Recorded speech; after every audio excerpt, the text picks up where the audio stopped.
Оган кој брзо се шири, тешко се гаси. Затоа, како што велат, најдобро е да се превентира. Во темата на неделата зборуваме за говорот на омраза за време на изборните кампањи. Кон крајот на мај ќе се одржат избори за Европскиот парламент.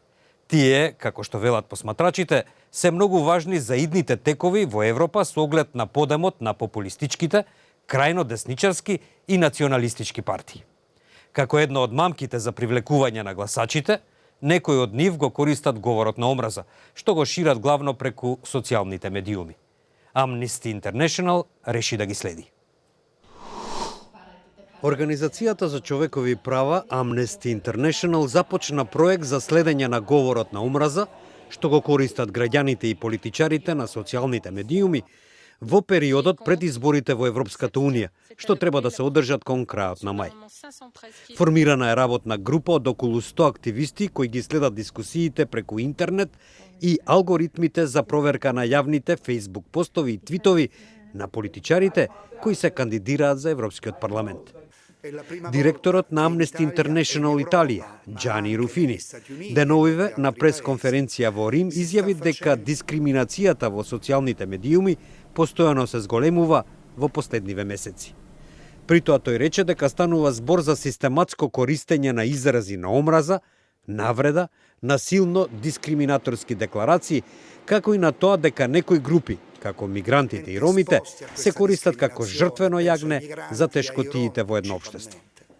Una discriminazione che poi nei mesi si è andata allargando sempre di più e oggi troviamo i discorsi d'odio applicati alle donne, applicati alle persone LGBT, applicati ai disabili, applicati ai poveri in quanto tali. Руфини со констатација дека за прв пат во Италија и во Европа, но исто така и во Соединетите држави и во многу други земји, било забележано уназедување на човековите права. 70 anni di progresso, a volte troppo lento, a volte non coerente, a volte non armonioso, ma tutto sommato continuo, i diritti umani oggi stanno facendo marcia indietro. Шефот на оперативната група на Amnesty, Марија Роса Сора, изјави дека тимот е активен секојдневно. Monitoriamo le maggiori testate nazionali per verificare la presenza di articoli che riguardino i gruppi fragili di cui ci occupiamo, i cui diritti vengono appunto messi in discussione e che sono spesso bersaglio di discorsi d'odio. Мартина Чичи од Amnesty International вели дека следењето се одвива врз случаен примерок и врз одреден број на кориснички коментари.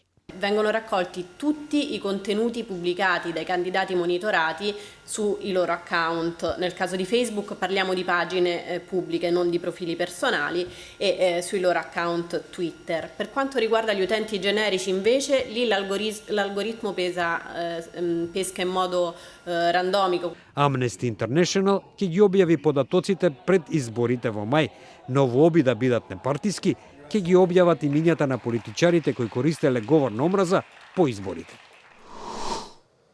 И додека членките на Европската Унија се подготвуваат за избори, кај нас се во полнек кампањата за избор на нов шеф на државата. Таа се повеќе се води преку социјалните медиуми и секако не е имуна на говорот на омраза. Од Хелсиншкиот комитет наведува дека имало за 40% зголемување на случаите на говор на омраза, и тоа само од моментот кога во јавноста бе објавени имињата на председателските кандидати. Тројцата кандидати универзитетски професори и дадоа поразличен белег на председателската кампања во која доминира академискиот речник, која јавноста која досега беше навикната на оцрнувачка кампања го прифати главно со позитивни реакции. Но експертите велат дека навиките на исмејување, девалвирање, етикетирање продолжија од партиските ешалони, кои најгласни во извршувањето на својата партиска задача беа на социјалните мрежи. Извршната директорка на Хелсиншкиот комитет Уранија Пировска вели дека тие нотирале за 40% изголемување на бројот на говор на омраза, откако во јавноста беа објавени председателските кандидати. Од страна на лидерите на политичките партии ние не забележавме говор на омраза, меѓутоа од партиското членство во голем дел и главно се насочени или кон етничката припадност или кон политичката припадност, во случајот со Силјановска Давкова или кон незиниот род. Тоа се главните карактеристики на феноменот на говор на омраза во оваа предизборна кампања. Добро е што од високите функционери, од најголемите политички партии не беше забележан таков говор на омраза. Во јавноста често се посочува дека социјалните мрежи се главни расејувачи на говорот на омраза, но Пировска укажува дека голема улога има и културата на политичките партии и дека граѓаните го прифаќаат нивниот модел на комуникација и на тој начин им се додворуваат на политичарите. Експертите сметаат дека дел од граѓаните размислуваат дека со навреди кон политичките неистомисленици ја завршуваат својата партиска задача, а дека македонското општество не сака да воспостави етика во комуникацијата. За Хелсиншкиот комитет зборува отсуството на соодветен одговор од институциите за решавање на проблемот. Кога се обраќаме до Министерството за внатрешни работи, каде што ги препраќаме нашите представки, значи до оделението за компјутерски криминал, најчесто како образложение, односно одговор од страна на МВР е дека понатаму тие представки се препраќаат до јавното обвинителство, меѓутоа не се знае исходот од тие постапки. И покрај тоа што упатените председателската кампања во првиот круг генерално ја оценија како подемократска, имаше и исклучоци и недолични префрлања. Кандидатот Стево Пендаровски за еден рекламен спот на опозицијата рече дека е на многу ниско ниво. За кандидатката Гордана Силјановска карактеристични беа алузиите на незината возраст, стил на живење и практицирање на јога и гафовите со имињата на градовите во кои таа ја држеше кампањата.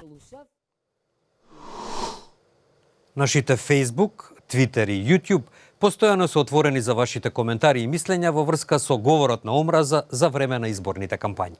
Довидување.